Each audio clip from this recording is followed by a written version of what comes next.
Et bonjour à tous, on se retrouve pour une nouvelle vidéo sur les anneaux de pouvoir. Pourquoi? Parce que TheOneRing.net vient de sortir un article sur des potentiels spoils de la saison 2 de Ring of Power. Donc pour l'instant ce sont que des rumeurs, mais potentiellement ça peut être vrai. Donc pour ceux qui veulent éviter les spoils et garder la surprise pour la saison 2, évitez de regarder cette vidéo parce qu'on va spoil un max. Donc c'est parti, on va voir ce que ça donne, hein. Les spoils de la saison 2. Alors, premier point, Amazon a récemment étendu les droits pour tracer les points du Silmarillion. Ouais, bravo Amazon, bravo. Au bout d'une saison, ils ont compris que avoir les droits, ça permettait par exemple, je sais pas, de mettre une carte du premier âge à l'écran en mettant le Beleriand. C'est quand même assez incroyable. Bon, Amazon qui se réveille enfin, qui se dit au bout d'une saison, bon, on a peut-être été un peu crétin de pas acheter tous les droits alors qu'on fait quand même une série là-dessus, hein. Bon, vaut mieux tard que jamais, mais quand même, Amazon, c'est un peu les pires. Après, on a plusieurs points que je vais résumer assez facilement. Donc, j'ai l'impression qu'ils veulent mettre une intro en début de saison 2, en tout cas une espèce de nouveau prologue, avec la création d'Arda, des Valar et des Maillars par Eru et Ilúvatar, en mettant en avant Sauron, alors qu'on devrait plutôt mettre en avant Melkor. Bon, je vois pas trop le lien entre les anneaux de pouvoir et mettre maintenant la création d'Arda à l'écran, surtout en saison 2. Au début de saison 1, ils auraient pu franchement faire un bon prologue assez long à mon avis, mais ils n'avaient pas les droits, donc ils pouvaient pas le faire. Voilà, donc ils le font en saison 2. Logique. Prochain point, Sauron sera joué principalement par trois acteurs en saison 2, donc il parle de Halbrand, mais j'ai pas très bien compris s'il sera de retour. Il y aura Méron l'Admirable, donc ça c'est la première forme de Sauron quand en gros Arda sera créé grâce à la grande musique. On aura Anatar, donc la forme que prend Sauron pour aller en Eregion et normalement arnaquer les elfes pour qu'ils créent les anneaux de pouvoir. Sauf que vu qu'il les a déjà arnaqués sous la forme Brand, ils vont se refaire arnaquer, donc ils vont vraiment passer pour des gros cons. Donc après la quatrième monstre, ça c'est pas très intéressant. Mithrandir est dans cette scène, donc je pense qu'il parle de la scène de la création d'Arda. Bon, c'est logique, vu que c'est un Maillard, Gandalf, hein, c'est pas un humain, c'est un Maillard, un être quand même divin, donc normal qu'il soit là. Après, je sais pas pourquoi il l'appelle Mithrandir. Mithrandir, c'est son nom un de ses noms en Terre du Milieu. Son nom à Valinor, c'est Olorin. Alors pourquoi il l'appelle pas Olorin? Je me pose la question.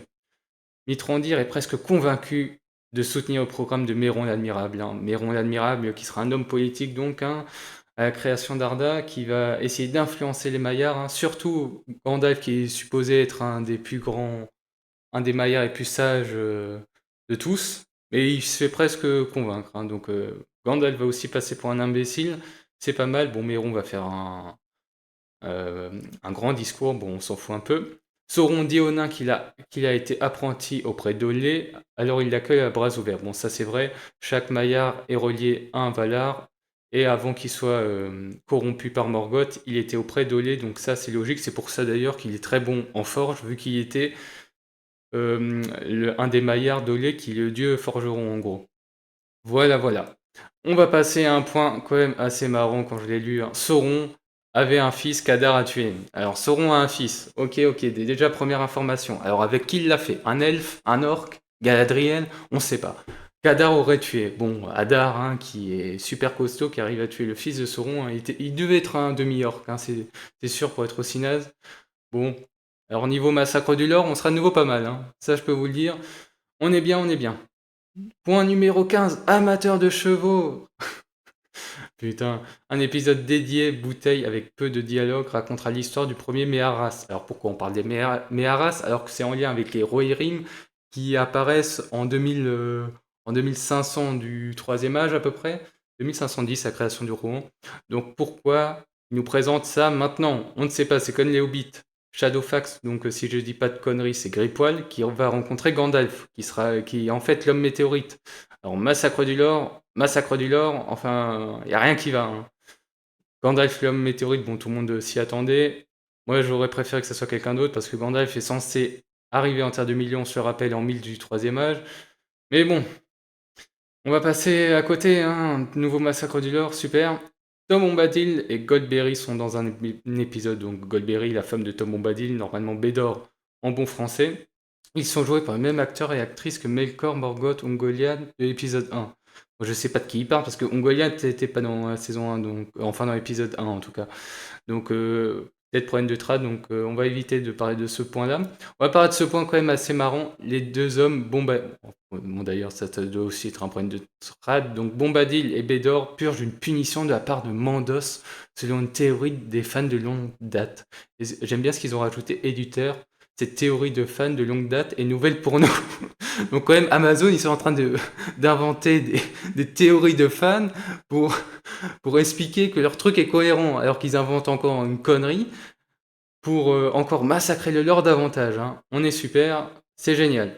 Fin de la saison se terminera avec Sauron forgeant l'anneau unique. Bon, Sauron qui forge l'anneau unique, ça pour l'instant, c'est cohérent. Mais vous allez voir avec les points qui vont être ajoutés après, ça va être encore plus marrant. Alors ça, on va éviter encore plus de rumeurs. Donc je pense qu'ils ont mis ça un petit peu à part, peut-être parce que c'est encore plus des rumeurs que les premiers. Donc on va voir vite fait ce que ça donne. Simon Tolkien est personnellement impliqué et supervise l'expansion de la mythologie dans cette série. Pour ceux qui se demandent c'est qui Simon Tolkien, c'est le petit-fils de J.R.R. Tolkien.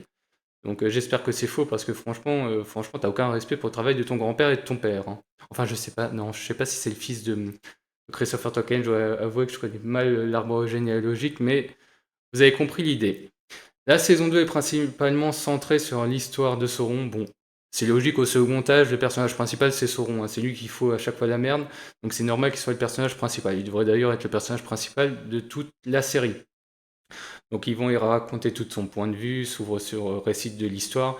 Donc c'est bien ce que je vous ai dit par rapport au prologue qu'il va y avoir. À mon avis, ils vont bien mettre en avant Sauron lors du début de Darda, alors qu'on devrait plutôt mettre en avant Melkor, hein, et non Sauron, mais je pense qu'ils vont un petit peu, il va un petit peu récupérer le rôle de Melkor, hein. Ils vont faire croire que Sauron est désormais un grand méchant, parce que vu qu'ils l'ont moyennement traité en saison 1, il faut bien lui redonner de l'importance en saison 2. L'épisode 1 est principalement l'histoire de Sauron menant à la rupture du premier silence, donc ok, donc ça sera le prologue et tout ça. Sauron tentera à nouveau de tromper Galadriel, hein, franchement, hein. Niveau respect du personnage, on est de nouveau à zéro en prenant le personnage de Celeborn. Alors, vu que Celeborn est considéré comme mort, Sauron va prendre l'apparence de Celeborn pour nouveau arnaquer Galadriel. Alors, Galadriel qui est censé être un des seuls elfes qui se méfie de Sauron dès le premier, dès la première rencontre. Là, maintenant, Galadriel va se faire avoir 2 fois. Les elfes des régions vont se faire avoir 2 fois, donc les elfes, hein, vraiment gros aveugles. Hein. Dans cette série, Sauron revient furtivement dans les régions sous le nom de Celeborn, donc. Je crois que j'ai dit Celeborn avant. C, ça se prononce K, donc Celeborn. Le cliffhanger de fin de saison implique que Galadriel fasse un choix pour sauver Celeborn, mais qui en fait Sauron. Ouais, Galadriel, tu vas encore faire des conneries. Deuxième saison d'affilée, super, un génie. Et enfin, on va passer au 7, hein, qui est un point qui me dérange un peu. Les épisodes 6 et 7 sont un énorme siège des régions en 2 parties. Alors, je sais plus combien il y a d'épisodes dans la saison 2, il y en aura peut-être 8, 9, 10, je sais pas, ou 7. Donc, énorme siège des régions. Alors, dans la chronologie de Tolkien, ça se fait après la création des Anneaux de Poire et de l'Anneau unique. Et comme vous avez pu le voir au-dessus, la saison se termine avec Sauron forgeant l'Anneau unique. Donc, en plus d'avoir inversé la création des Anneaux de Pouvoir, vu que normalement c'est les hommes et les nains enfin les anneaux hommes et les nains qui sont forgés en premier, ils ont mis les elfes en premier. Donc pour sans doute faire après les nains et les hommes. Mais en plus, ils vont d'abord faire la guerre et après créer son anneau unique. Enfin bon, au niveau chronologie, ils vont encore faire un massacre. Oui, ça sera dans la continuité de la saison, hein, vous allez me dire. Hein. Donc voilà pour les fuites, hein, pour la saison 2 des Ring of Power. Donc ça s'annonce comme la saison 1, massacre. Hein. Bon, il y a quelques points qui respectent le lore. Par exemple, ils vont faire quand même la différence entre les Valar et les Maillards. Ça c'est presque un exploit pour Amazon. En tout cas, si l'article vous intéresse, je le mets en description. N'hésitez pas à donner votre avis sur les potentiels spoils. Est-ce que vous y croyez? Est-ce que vous y croyez pas? Est-ce que pour vous, c'est bien qu'ils créent un peu des entorses au lore, enfin qui créent du nouveau contenu autour de Tolkien, ou vous êtes plutôt du genre à dire, bon, il devrait quand même respecter un minimum les écrits de Tolkien. En tout cas, j'espère que cette vidéo vous aura plu, et on se retrouve pour une prochaine vidéo. Allez, à plus!